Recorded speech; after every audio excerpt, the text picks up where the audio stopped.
بسم اللہ الرحمن الرحیم۔ السلام علیکہ یا صاحب العصر والزمان۔ امام جعفر صادق علیہ السلام نے حضرت ابو ذر کی عبادت کے بارے میں فرمایا، ابو ذر کی بیشتر عبادت فکر اور سوچ تھی۔ وہ خدا کے خوف سے اس قدر روتے تھے کہ اس کی آنکھیں زخمی ہو گئیں۔ امام جعفر صادق علیہ السلام نے ایک اور روایت میں فرمایا، 3 چیزیں جنہیں لوگ ناپسند کرتے ہیں میں ان کو پسند کرتا ہوں: موت، غربت، بیماری۔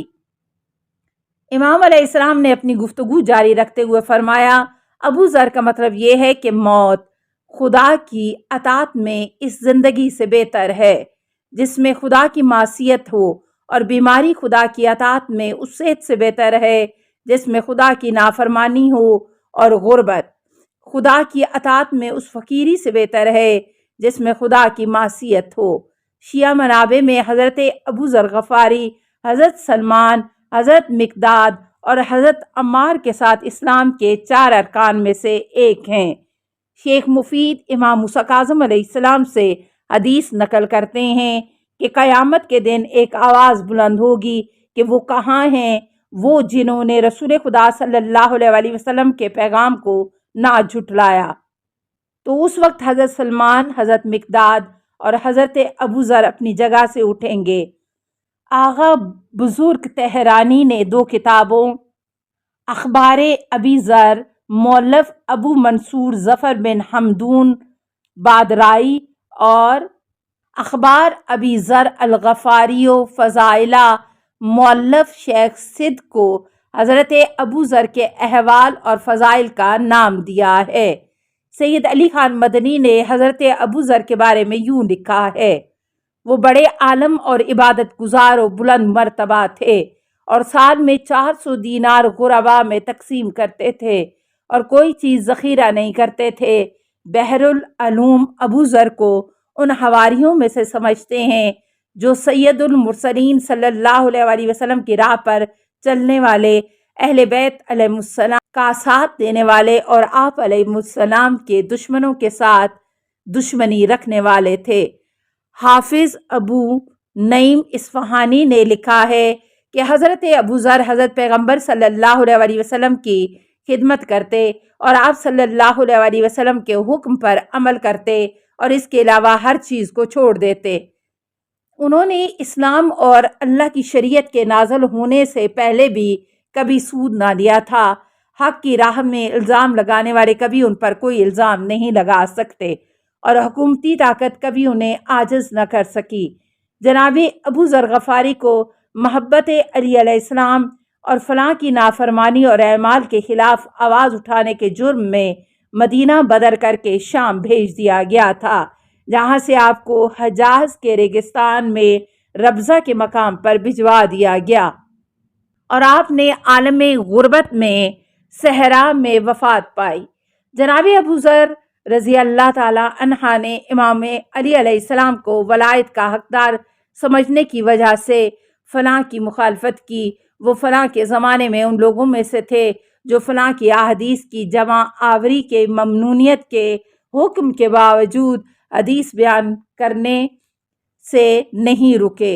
وہ کہتے تھے، خدا کی قسم اگر تلوار کو میرے منہ میں رکھ دیا جائے کہ میں پیغمبر صلی اللہ علیہ وسلم کی حدیث کو بیان نہ کروں تو میں اس تلوار کے زخم کو برداشت کروں گا، لیکن حضرت پیغمبر صلی اللہ علیہ وسلم کی حدیث کو پھر بھی بیان کروں گا۔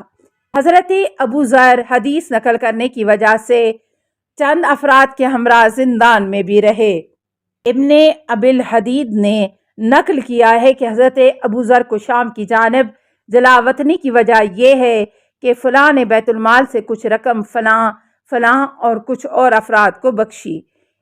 ابو الحدید بیان کرتا ہے کہ حضرت ابو ذر گلی کوچوں میں فریاد بلند کرتے اور اعتراض کرتے تھے، پھر فلاں نے انہیں مدینے سے نکال کر شام جلا وطن کر دیا۔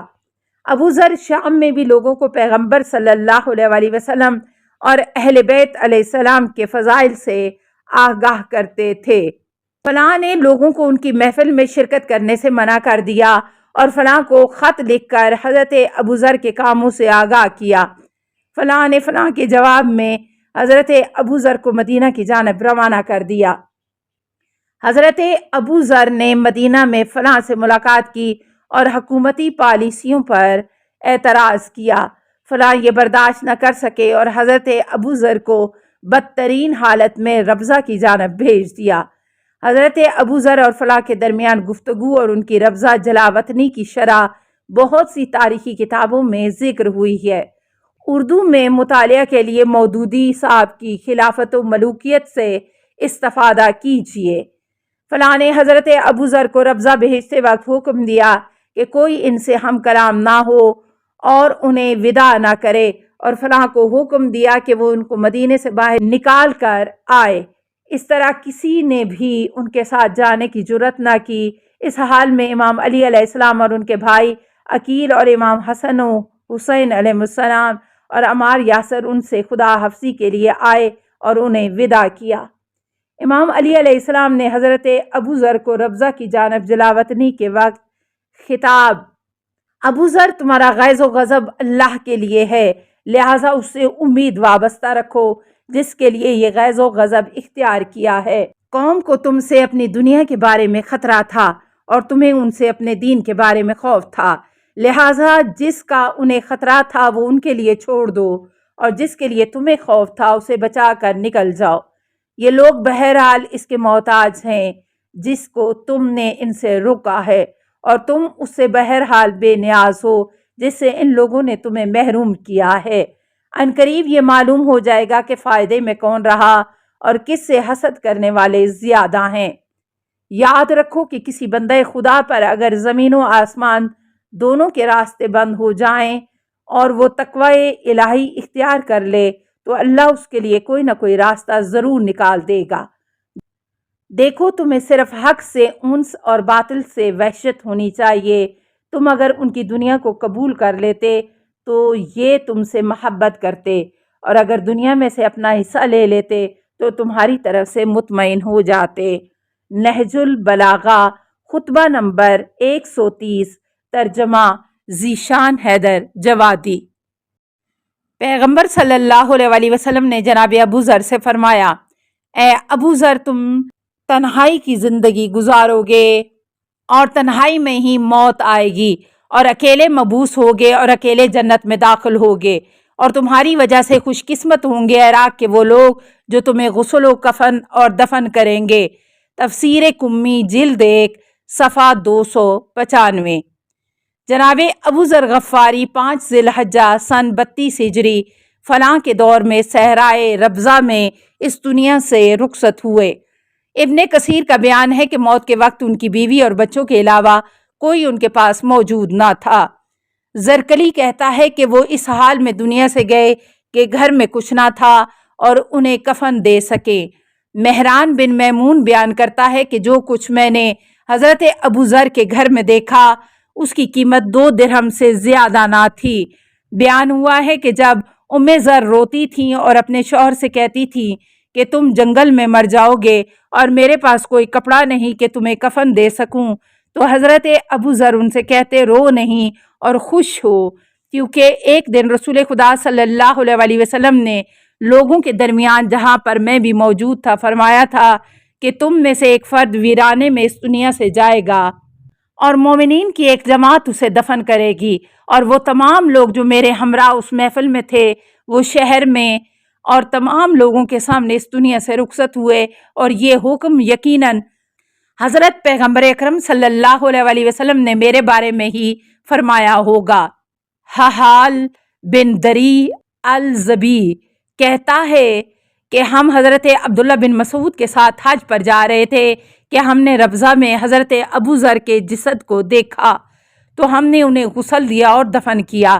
کچھ مورخین نے یہ بھی تحریر کیا ہے کہ وقت رحلت حضرت ابو ذر کے ساتھ ان کی صاحبزادی کے علاوہ کوئی نہ تھا، جس نے قسم پرسی کے عالم میں قافلے کو روک کر اپنے والد کے دفن کرنے کی درخواست کی، جس پر قافلے والوں نے اس صحرا میں حضرت کی تجہیز و تکفین کی۔ التماس سے دعا: السلام علیکہ یا صاحب العصر والزمان، الامان الامان الأمان من فتن الزمان السلام علیکہ یا خلیفۃ الرحمن السلام علیکہ یا امام الانس والجان السلام علیکہ یا مظہر الایمان السلام علیکہ یا شریک القرآن السلام علیکہ یا قاطع البرہان السلام علیکہ یا امام زماننا ھذا اجل اللہ فرجک وسہل اللہ مخرجک وظہورک السلام علیکہ ورحمۃ اللہ اللہم صلی علی محمد و آل محمد